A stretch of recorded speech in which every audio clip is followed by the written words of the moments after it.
ବ୍ରହ୍ମ ମୁହୂର୍ତ୍ତରୁ ଉଠି କରିଦିଅନ୍ତୁ ଏହି 5ଟି କାମ।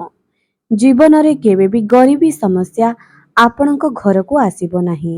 ଆଜ୍ଞା ହଁ ଦର୍ଶକ ବନ୍ଧୁ, ବ୍ରହ୍ମ ମୁହୂର୍ତ୍ତରୁ ଯେଉଁ ବ୍ୟକ୍ତି ଏହି 5ଟି କାମ କରିଥାଏ ସେ ଜୀବନରେ କେବେ ବି ଗରିବୀ ସମସ୍ୟାକୁ ନିଜ ଘରେ ଜମା ବି ଦେଖିପାରି ନଥାଏ। ଜୟ ଜଗନ୍ନାଥ ଦର୍ଶକ ବନ୍ଧୁ, ଆପଣ ସମସ୍ତଙ୍କୁ ମୋ ଚ୍ୟାନେଲକୁ ପୁଣି ଥରେ ସ୍ୱାଗତ କରୁଛି। ଦର୍ଶକ ବନ୍ଧୁ, ବ୍ରହ୍ମ ମୁହୂର୍ତ୍ତ ଯାହାକି ସକାଳ 3ଟାରୁ ସକାଳ 6ଟା ପର୍ଯ୍ୟନ୍ତ, ଏହି ସମୟରେ କେଉଁ ବି ଅଭାଗା ମଣିଷ ହେଉନା କାହିଁକି, ଭାଗ୍ୟ ତାର କେତେ ବି ଖରାପ ହେଉନା କାହିଁକି, ଯଦି ଏହି ସମୟରେ ସେ ଏହି 5ଟି କାମ କରିଥାଏ ସେ ଜୀବନରେ କେତେ ବଡ଼ ପରିସ୍ଥିତି ଆସିଲେ ବି ଜମା ବି ହାର ମାନି ନଥାଏ। ସବୁ ପ୍ରକାରର ସଫଳତା ତାକୁ ନିଶ୍ଚୟ ପ୍ରାପ୍ତି ହୋଇଥାଏ।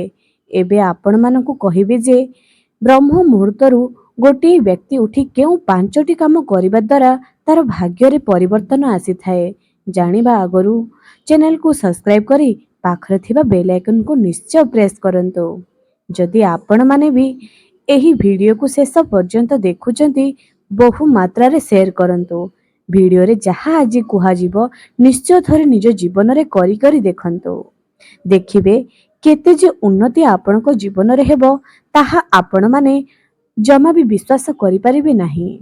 କାରଣ ବ୍ରହ୍ମ ମୁହୂର୍ତ୍ତର ଏହି ଚମତ୍କାରିତା ଶକ୍ତି କେବଳ ସେ ହିଁ ଜାଣିଥାଏ ଯେ ବ୍ରହ୍ମ ମୁହୂର୍ତ୍ତରୁ ଉଠିକରି ଏହି ସବୁ କାର୍ଯ୍ୟ କରିଥାଏ। ଚାଲନ୍ତୁ ଆଉ ଡେରି ନ କରି ସେହି ବ୍ରହ୍ମ ମୁହୂର୍ତ୍ତର ଅଦ୍ଭୁତ ଶକ୍ତିର ରହସ୍ୟ ଜାଣିବା ଏବଂ କେଉଁ 5ଟି କାମ କରିବା ଦ୍ୱାରା ମା ଲକ୍ଷ୍ମୀ ଆମ ଉପରେ ପ୍ରସନ୍ନ ହେବେ ତା ଉପରେ ଆଜିର ଭିଡ଼ିଓରେ ଅତି ବିସ୍ତାର ଭାବରେ ଜାଣିବା। ପ୍ରଥମ କଥା ହେଲା, ଆମେ ଯଦି ବ୍ରହ୍ମ ମୁହୂର୍ତ୍ତରୁ ଏହି କାମ କରିଦେବା ତେବେ ଯାହାକି ଘରର ଗୃହିଣୀମାନେ କରିବା ନିଶ୍ଚୟ ଦରକାର ଅଟେ। ଯେତେବେଳେ ବି ଆପଣମାନେ ଉଠୁଛନ୍ତି ଚେଷ୍ଟା କରନ୍ତୁ ପ୍ରତ୍ୟେକ ବ୍ୟକ୍ତି ବ୍ରହ୍ମ ମୁହୂର୍ତ୍ତରୁ ଉଠିବା ପାଇଁ। କାରଣ ବ୍ରହ୍ମ ମୁହୂର୍ତ୍ତରେ ଈଶ୍ୱରୀୟ ଶକ୍ତି ଏହି ଧରା ପୃଷ୍ଠକୁ ଆସିଥାନ୍ତି।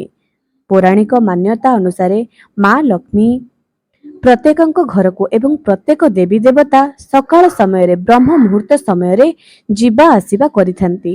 ଏହି ସମୟରେ କେଉଁ ବି ବ୍ୟକ୍ତି ଯଦି ଉଠିଥାନ୍ତି ଏବଂ ଏହି କାମ କରିଥାନ୍ତି ତେବେ ତାଙ୍କ ଉପରେ ଈଶ୍ୱରୀୟ ଶକ୍ତି ସଦାସର୍ବଦା ବଜାୟ ରହିଥାଏ। ଆପଣମାନେ ଦେଖିଥିବେ ଯେ ବହୁତ ଲୋକଙ୍କର ବ୍ରହ୍ମ ମୁହୂର୍ତ୍ତରୁ ଆପେ ଆପେ ନିଦ ଭାଙ୍ଗି ଯାଇଥାଏ, କିନ୍ତୁ ଏହା ସମସ୍ତଙ୍କ ସାଙ୍ଗରେ ହୋଇନଥାଏ, କିଛି ଲୋକଙ୍କ ସାଙ୍ଗରେ ହୋଇଥାଏ। ତେବେ ପ୍ରଥମ କାମ, ବ୍ରହ୍ମ ମୁହୂର୍ତ୍ତରୁ ଆପଣମାନେ ଉଠିବେ। ଯଦି ଆପଣମାନେ ଥରୁଟିଏ ତ ଚେଷ୍ଟା କରନ୍ତୁ, ମାତ୍ର 21 ଦିନର ସଂକଳ୍ପ ନିଅନ୍ତୁ ଯେ ଆପଣ 21 ଦିନ ପର୍ଯ୍ୟନ୍ତ ବ୍ରହ୍ମ ମୁହୂର୍ତ୍ତରୁ ଉଠିବେ। ଗୋଟିଏ ସମୟ ନିର୍ଦ୍ଧାରଣ କରନ୍ତୁ, ସେହି ଗୋଟିଏ ସମୟରେ ଉଠିବା ପ୍ରାରମ୍ଭ କରିଦିଅନ୍ତୁ। ଏହା ଥିଲା ପ୍ରଥମ ଜିନିଷ। ଦ୍ୱିତୀୟରେ, ଯେତେବେଳେ ଆପଣଙ୍କ ଘରର କବାଟ ବା ମୁଖ୍ୟ ଦ୍ୱାର ଖୋଲିବେ ବ୍ରହ୍ମ ମୁହୂର୍ତ୍ତରୁ ଖୋଲନ୍ତୁ ଏବଂ ଗୋଟିଏ ଢାଳ ପାଣି ସେଠି ଅଜାଡ଼ି ଦିଅନ୍ତୁ। ସକାଳୁ ସକାଳୁ ବ୍ରହ୍ମ ମୁହୂର୍ତ୍ତରୁ ପ୍ରତ୍ୟେକ ଦିନ ଗୋଟିଏ ସମୟରେ ଏହି କାମ କରିବେ।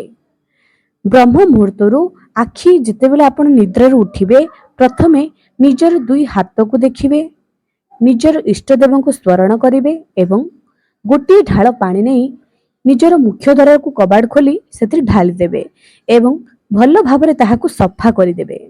ଏହା ଥିଲା ଦ୍ୱିତୀୟ କାମ। କାହିଁକି ମୁଖ୍ୟ ଦ୍ୱାରରେ ଗୋଟିଏ ଢାଳ ପାଣି ପକାଯାଏ ନା ରାତ୍ରି ସମୟରେ କୁହାଯାଏ ଯେ ପିତୃ ଲୋକମାନେ ଆମର ଦ୍ୱାରବନ୍ଧ ପାଖରେ ଆମର କବାଟ ପାଖରେ ଆସିଥାନ୍ତି।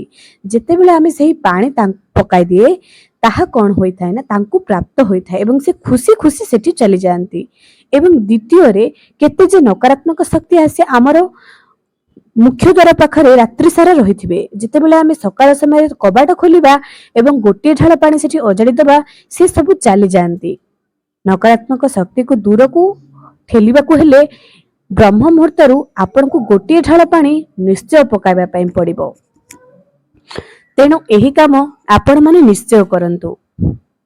ଏବେ ତୃତୀୟ ଜିନିଷ, ବ୍ରହ୍ମ ମୁହୂର୍ତ୍ତରୁ ଯେତେବେଳେ ଆପଣ ନିଦ୍ରାରୁ ଉଠିବେ ଗୋଟିଏ ଢାଳ ପାଣି ପକାଇବେ ଏବଂ ତୃତୀୟରେ ସବୁଠୁ ଚମତ୍କାରୀ ଜିନିଷ ହେଲା ଆପଣମାନେ କ'ଣ କରିବେ ନା ଗୋଟାଏ ଝୁଟି ବା ଗୋଟାଏ ରଙ୍ଗୋଲି ମା ଲକ୍ଷ୍ମୀଙ୍କର ଆପଣମାନେ ତେବେ ଆପଣ ମାନେ ମା ଲକ୍ଷ୍ମୀଙ୍କର ପାଦ ପଦ୍ମ ଅଙ୍କନ କରନ୍ତୁ ନିଜ ଘରର ମୁଖ୍ୟ ଦ୍ୱାରରେ।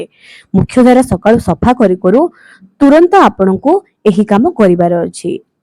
ଏହା ଦ୍ୱାରା କଣ ହୋଇଥାଏ ନା ମା ଲକ୍ଷ୍ମୀଙ୍କର କୃପା ଆପଣଙ୍କ ଉପରେ ସଦା ସର୍ବଦା ଅକ୍ଷୟ ହୋଇ ରହିବ। ଏବେ ଆଉ ଗୋଟେ କଥା, ଯେତେବେଳେ ଆପଣ ମାନେ ଗୋଟାଏ ଢାଳ ପାଣି ଅଜାଡ଼ି ଦେବେ ତାହା ତ ଆପଣଙ୍କର ମୁଖ୍ୟ ଦ୍ୱାର। ବାକି ଜାଗା ସଗରେ ଆପଣ କଣ କରିବେ, ଯଦି ଗାଈର ଗୋବରରେ କିଛି ପାଣିରେ ପକାଇ କରି ସିଞ୍ଚନ କରିବେ ଏବଂ ତାପରେ ଝାଡୁ କରିବେ, ଏହା ଦ୍ୱାରା ବି ଆପଣ ମାନେ ମା ଲକ୍ଷ୍ମୀଙ୍କର। ତେଣୁ ଏହି କାମ ଆପଣ ମାନେ ସଦା ସର୍ବଦା ନିଜର ମୁଖ୍ୟ ଦ୍ୱାରରେ ନିଶ୍ଚୟ କରନ୍ତୁ। ଦର୍ଶକ ବନ୍ଧୁ, ଯଦି ଆପଣ ମାନେ ଚାହୁଁଛନ୍ତି ଏହି କଥାରେ କେତେ ଦମ ଅଛି, ଥରୁଟିଏ ଏହାକୁ ପରୀକ୍ଷା କରି କରି ଦେଖନ୍ତୁ। ଦେଖିବେ ଆପଣ ମାନେ କିପରି ସଦା ସର୍ବଦା ମା ଲକ୍ଷ୍ମୀଙ୍କର କୃପାର ପାତ୍ର ରହିବେ। ତେଣୁ ଏହି କାମ ଆପଣ ମାନେ ନିଶ୍ଚୟ କରନ୍ତୁ। ଚତୁର୍ଥରେ, ଆପଣ ମାନେ ଯେତେବେଳେ ସକାଳ ସମୟରେ ଉଠିବେ, ନିଜର ଘରେ ଭଗବାନଙ୍କର କୌଣସି ଏକ ଭଜନ ଚଲାଇ କରି ରଖନ୍ତୁ। ଘରୁ ନକାରାତ୍ମକ ଶକ୍ତି ଦୂର କରି ସକାରାତ୍ମକ ବାତାବରଣ ଆଣିବାର ଏହା ସବୁଠାରୁ ରାମବାଣ ଉପାୟ। ତେଣୁ ଏହି ଉପାୟ ଆପଣ ମାନେ ନିଜ ଘରର ମୁଖ୍ୟ ଦ୍ୱାରରେ ଏବଂ ନିଜ ଘରେ ନିଶ୍ଚୟ କରନ୍ତୁ। କିଛି ଦିନ ଭିତରେ ଆପଣ ମାନେ ନିଜେ ଦେଖିବେ ଯେ କେତେ ପରିବର୍ତ୍ତନ ଆପଣଙ୍କ ଭାଗ୍ୟରେ ଆସୁଛି। ଭାଗ୍ୟରେ ବହୁତ ବିରାଟ ବଡ଼ ପରିବର୍ତ୍ତନ ଆସିବ। ଯେଉଁମାନେ କହୁଛନ୍ତି ଯେ ଭାଗ୍ୟରେ ପରିବର୍ତ୍ତନ ଆସୁନାହିଁ, ସେମାନେ ଏହି କାମ ନିଶ୍ଚୟ କରିବେ। ଏବଂ ପଞ୍ଚମରେ, ଭାଗ୍ୟ ବଦଳିବ ସେହି ସମୟରେ ଯେତେବେଳେ ଆପଣଙ୍କର ଅଳସୁଆମୀ ଗୁଣ ଛାଡ଼ିବ। ସକାଳୁ ସବୁବେଳେ ଉଠିକରି ବ୍ୟାୟାମ କରନ୍ତୁ। ବ୍ରହ୍ମ ମୁହୂର୍ତ୍ତ ଏମିତି ଏକ ଐଶ୍ୱର୍ଯ୍ୟ ଶକ୍ତି, ଆପଣ ମାନେ ବ୍ୟାୟାମ ଦ୍ୱାରା ବି ନିଜର ଶରୀର ସୁସ୍ଥ କରିପାରିବେ। ଶରୀରର ଗଠନ ଯଦି ସୁନ୍ଦର ହବ, ଆପଣ 5 ଜାଗାରେ ସମ୍ମାନ ପାଇପାରିବେ ଏବଂ ସେଇଠୁ ବି ଆପଣଙ୍କର ଡେଭଲପମେଣ୍ଟ ନିଶ୍ଚୟ ହବ। ଏବେ ଏହି ବ୍ରହ୍ମ ମୁହୂର୍ତ୍ତରେ ଆଉ ଗୋଟିଏ କାମ ଆପଣଙ୍କୁ କରିବାର ଅଛି, ନିଜ ଘରେ ପୂଜା କରନ୍ତୁ। ଯଦି ପୂଜା କାହିଁକି ନା ଏହି ସମୟରେ ସବୁ ମନ୍ଦିରର କବାଟ ଖୋଲିଥାଏ। ଗୋଟିଏ ଅଲଗା ପ୍ରକାରର ଊର୍ଜା ଏହି ଧରା ପୃଷ୍ଠରେ ସଞ୍ଚାର ହୋଇଥାଏ। ଏହି ସମୟରେ ଯେଉଁ ବ୍ୟକ୍ତି ନିଜ ଘରେ ପୂଜା କରିଥାଏ, ସେହି ଘରେ ସଦା ସର୍ବଦା ଭଗବାନଙ୍କର ବାସ ସଦା ସର୍ବଦା ରହିଥାଏ। ତେଣୁ ଆପଣ ମାନେ ବି ଏହି କାମ ନିଜ ଘରର ମୁଖ୍ୟ ଦ୍ୱାର ବା ନିଜ ଘରେ ବ୍ରହ୍ମ ମୁହୂର୍ତ୍ତରେ କରିବା ପାଇଁ ଚେଷ୍ଟା କରନ୍ତୁ। ବ୍ରହ୍ମ ମୁହୂର୍ତ୍ତର ଏହି ଶକ୍ତିକୁ ଯେ ବୁଝିଛି, ସେ ଜୀବନରେ କେବେ ବି ଦୁଃଖ ଦରିଦ୍ରତାର ଜୀବନ ଅତିବାହିତ କେବେ ବି କରିନାହିଁ। ବ୍ରହ୍ମ ମୁହୂର୍ତ୍ତରେ ଏହି କାମ ନିଶ୍ଚୟ କରନ୍ତୁ। ଏବେ ଦର୍ଶକ ବନ୍ଧୁ, ଏହି ଭିଡିଓଟି ଆପଣଙ୍କୁ କିପରି ଲାଗିଲା କମେଣ୍ଟ ସେକ୍ସନରେ ନିଶ୍ଚୟ ଜଣାନ୍ତୁ। ଆଜି ପାଇଁ ରହୁଛି, ପୁଣି ଦେଖା ହେବ ଆଗାମୀ ଏକ ସୁନ୍ଦର ଭିଡିଓରେ।